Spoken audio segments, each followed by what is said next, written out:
నమస్తే, welcome to our channel. నేను సౌజన్య. Almost ఒక 5-6 సంవత్సరాల నుంచి కూడా జగన్మోహన్ రెడ్డి ఇండైరెక్ట్ గా బీజేపీతో ఉన్నారు అని చెప్పి టాక్ ఉంది. కానీ ఇప్పుడేమో బీజేపీ టీడీపీతో కలిసిందే.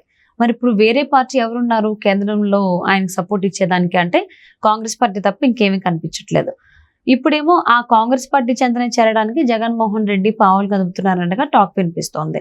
మరి ఈ అంశానికి సంబంధించి వారి విశ్లేషణని మనతో పంచుకోవడానికి ఈ రోజు మనతో పాటు ఉన్నారు senior journalist, senior political analyst CS Rao గారు ఉన్నారు. వారితో మాట్లాడదాం. నమస్తే అండి. నమస్తే. ఇప్పుడు వరకు బీజేపీతో ఇండైరెక్ట్ గా రిలేషన్ ఉందా లేదా అన్నట్టుగా మెయింటైన్ చేశారు. బట్ ఆయనకు అనుకున్న పనులన్నీ చేసుకోవడం జరిగింది జగన్మోహన్ రెడ్డి. కానీ ఇప్పుడేమో బీజేపీతో అలా కలిసి ఉండడానికి ఇండైరెక్ట్ గా కూడా రిలేషన్ మెయింటైన్ చేయడానికి ఛాన్స్ లేదు, ఎందుకంటే టీడీపీతో ఉంది కాబట్టి. నెక్స్ట్ ఇంకో ఆప్షన్ ఏది లేదు ఆయనకి, కాంగ్రెస్ తప్ప.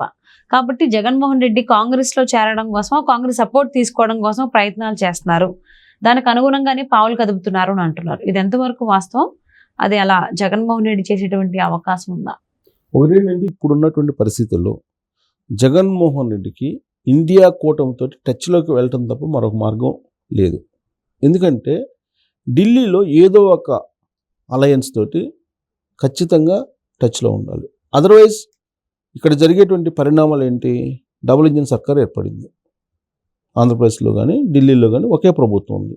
ఇలాంటి సందర్భాల్లో ఆయన మీద ఉన్నటువంటి కేసులు కానీ, ఆయన మీద ఉన్నటువంటి ఆరోపణలు కానీ, ఆయన 2019 నుంచి ఇప్పటి వరకు చేసినటువంటి పరిపాలన మీద కానీ ఖచ్చితంగా ఇన్వెస్టిగేషన్ అనేది స్టార్ట్ అవుతుంది. కేసులు అనేది పెడతారు, ఇన్వెస్టిగేషన్ కంపల్సరీ చేస్తారు. ఎందుకంటే ఆయన చేసినటువంటి స్కామ్స్, లిక్కర్ స్కామ్ కానీ, ఇసుక స్కామ్ కానీ, ఇవి అసలు చాలా పెద్ద కుంభకోణాలు భారతదేశంలో అనేది తెలుగుదేశం పార్టీ మొన్నటి వరకు చెప్పినటువంటి మాట, బీజేపీ కూడా చెప్పినటువంటి మాట. అలాంటప్పుడు అధికారులు ఇచ్చారు కదా ప్రజలు, వాళ్ళు చేసినటువంటి ఆరోపణలు నమ్మి వాటిని కనుక విచారణ చేపట్టకుండా ఉంటే వీళ్ళు ప్రజాక్షేత్రంలో పలసనయ్యేటువంటి అవకాశం ఉంది. కాబట్టి ఖచ్చితంగా విచారణ జరుపుతారు.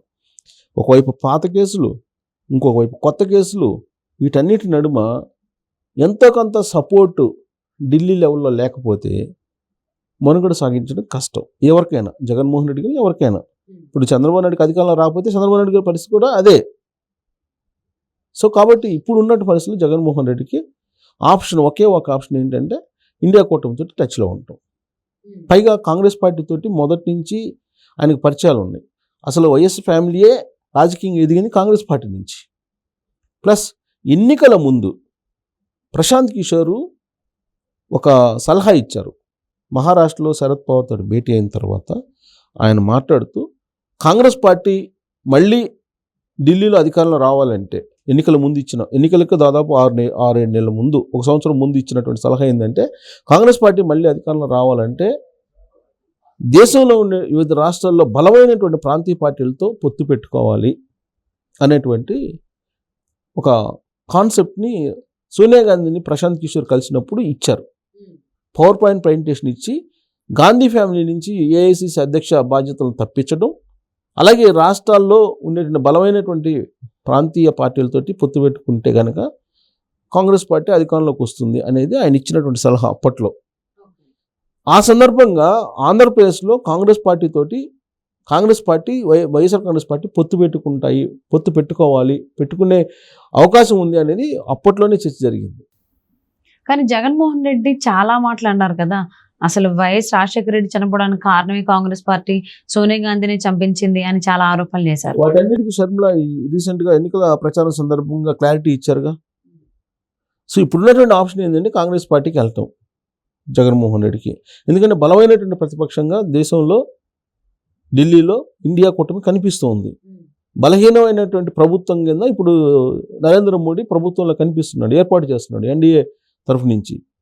మైనారిటీ ప్రభుత్వం అనుకోవాలి ఒక రకంగా చెప్పాలంటే. మెజారిటీ ఉండే ప్రభుత్వం అయితే కాదు, అది 240 కదా బీజేపీకి వచ్చింది. మిగతా భాగస్వామ్య పక్షాలతో కలిసి తెలుగుదేశం పార్టీ లేకపోతే జేడీయూ వీటన్నిటితో కలుపుకొని ఆయన ప్రభుత్వాన్ని ఏర్పాటు చేస్తున్నాడు. బలమైనటువంటి ప్రతిపక్షంగా ఇప్పుడు ఇండియా కూటమి ఉంది.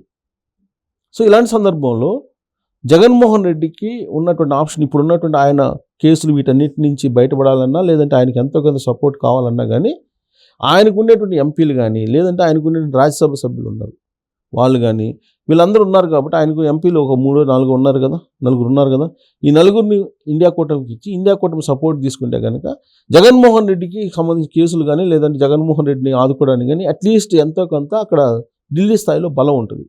బహుశా ఆ ఉద్దేశంతో కీలకమైనటువంటి లీడర్లకి ఒక సిగ్నల్ ఇచ్చారు జగన్మోహన్ రెడ్డి కాంగ్రెస్ పార్టీకి అనేటువంటిది వినిపిస్తుంది.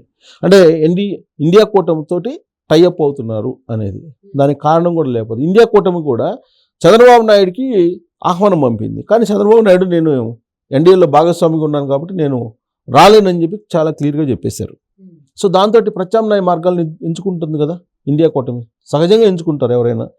సో కాబట్టి ఇప్పుడు జగన్మోహన్ రెడ్డిని తమ వైపు తీసుకోవడానికి కూడా ఆలోచిస్తుంది. ఇక్కడ జగన్మోహన్ రెడ్డి కూడా రెడీగా ఉంటారు, సహజంగా రెడీగా ఉంటారు.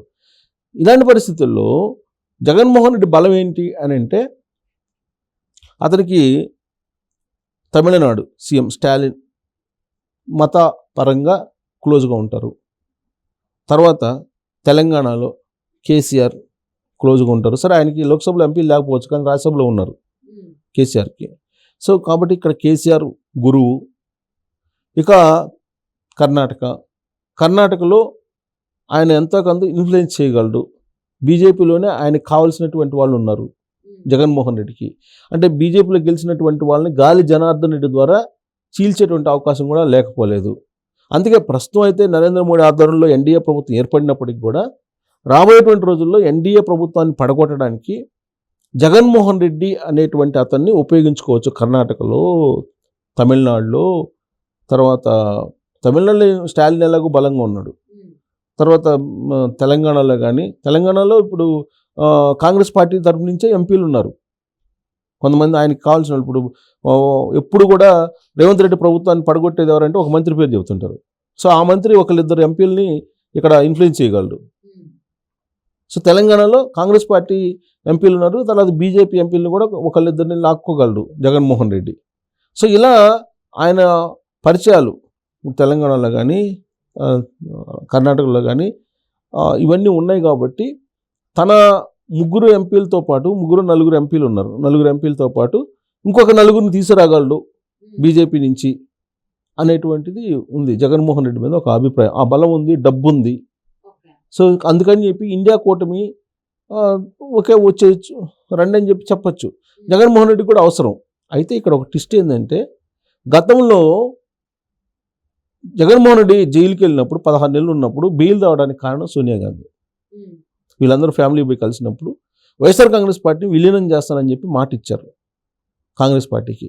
ఇక్కడ తెలంగాణ రాష్ట్రం ఇస్తే టీఆర్ఎస్ పార్టీని విలీనం చేస్తామని చెప్పి ఏ విధంగా అయితే కేసీఆర్ ప్రామిస్ చేశాడో సోనియా గాంధీకి, జగన్మోహన్ రెడ్డి కూడా అలానే వైఎస్ఆర్ కాంగ్రెస్ పార్టీని కాంగ్రెస్ పార్టీలో విలీనం చేస్తాం, కాంగ్రెస్ పార్టీతో కలిసి పనిచేస్తాం అని చెప్పి చెప్పారు. అందుకే ఆ రోజు బెయిల్ రావడానికి సహకరించింది కేంద్ర ప్రభుత్వం అనేది ఒక అభిప్రాయాన్ని షర్మిల కూడా ఈ మధ్య బయటపెట్టారు.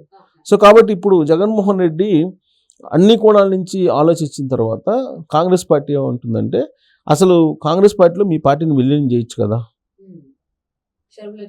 షర్మిల వచ్చేసింది కదా ఆల్రెడీ. సో కాబట్టి అందరూ కాంగ్రెస్ పార్టీలోకి వస్తే మళ్ళా మీ రాజశేఖర రెడ్డి ఏదైతే కలగన్నాడో రాహుల్ గాంధీని ప్రధానమంత్రిని చేయాలని ఆ కళ నెరవేరుద్దాం, మీరు పార్టీని విలీనం చేయండి అనేటువంటి ఒక అభిప్రాయాన్ని ఢిల్లీలో ఉన్నట్టు ఏఐసిసి వ్యక్తం చేసినట్టు ప్రాథమికంగా వినిపిస్తుంది.